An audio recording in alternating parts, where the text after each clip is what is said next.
Diverson, sabi. Ikaw! Jesus ng Nazaret! Malapit ka na! Sa iyong kamatayan. Bakit? Hindi mo muli. Tawakin! Ang iyong mga alaga. Pangulungan ka. May mag-iilang. Ha? Daniel! Tama na yan. Bumara na sa plot at taong yan. Upang maibigay sa kanya. Ang kanya hulihan mo. Care. Verdugo! Care. Hindi yung ano. Para sa plot at taong yan. Halika dito, Joel. Ito na! Ako yung pagkakataon. Hagupitin mo! Si Jesus sa Nazaret. Ibuhos mo na! Wait lang. Ang iyong buot at git-git. Hindi ako makita mga kabata.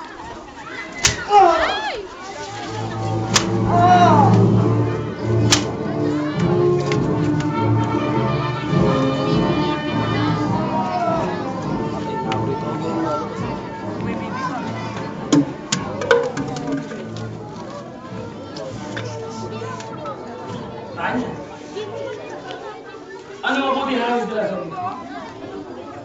Bakit? Hindi ba bagay sa pag-iingat ng tao to? Kaya nung makalapit ako sa kanya, Longino, wala siyang bahid, Luis. Siyang dakilang tao, hindi mo siya katulad. Dakilang tao? Sa tingin mo ba dakilang tao yan?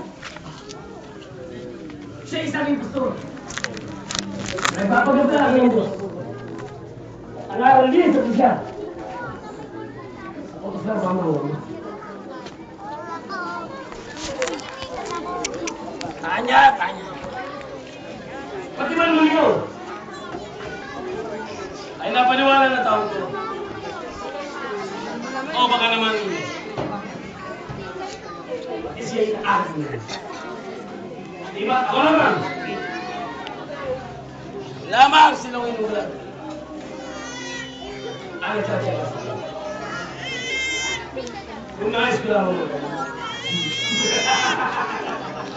Labastaran! Ilang mababakil sa'yo na isang galit na katulad mo! Kulang ba yan, Longino? Sa mga kalabastangan at kabuktutang nagawa mo sa iyong kapwa!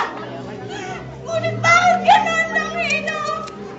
Bakit nagganun pa tayo ng anak?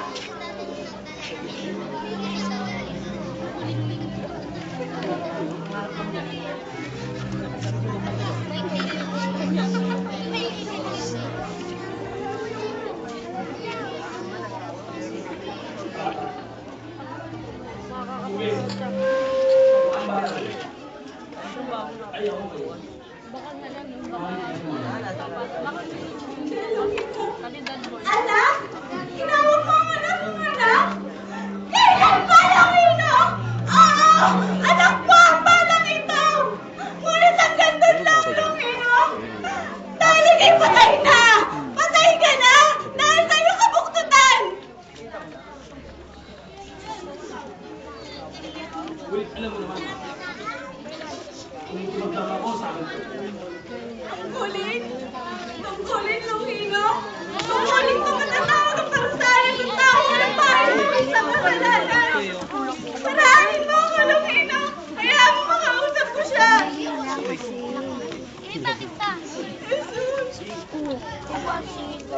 Hindi ko na matanong!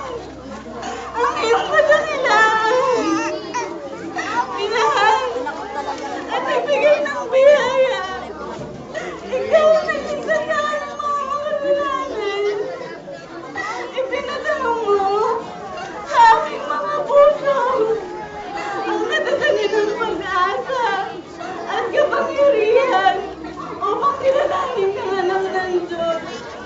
Maestro, siya po ang aking anak.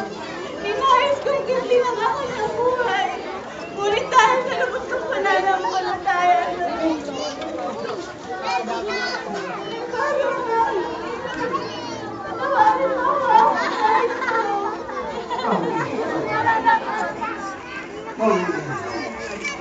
Ang mga yun. Alisin mo ang iyong galit at tuwa na nagbuhay sa iyo. At tandaan na hindi uus ko ang ginito ang buhay. Pagka sa bato at kabundukan ay sisimulan.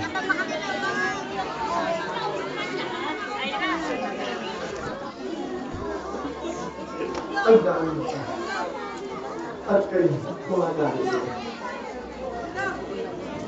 Walang ibang pang sa ibabaw ng ang siyang makapag-iit sa buhay ng batang. Mali sa kapangyarihan na ipinagkaloob ng Ama. Nagang sugo ng Diyos sa mga nasa langit. Saan mo papalakihin ko ang aking anak? Naayon sa iyong magustuhan. Paalam aking maestro. Paalam. Tandaan mo, sa oras na ito, pakamahalin mo ang batang sapagkat ang batang ay siyang sasabihin sa batang nasa sinapupo natin sa langit sa kanya. Paalam aming maestro. Paalam.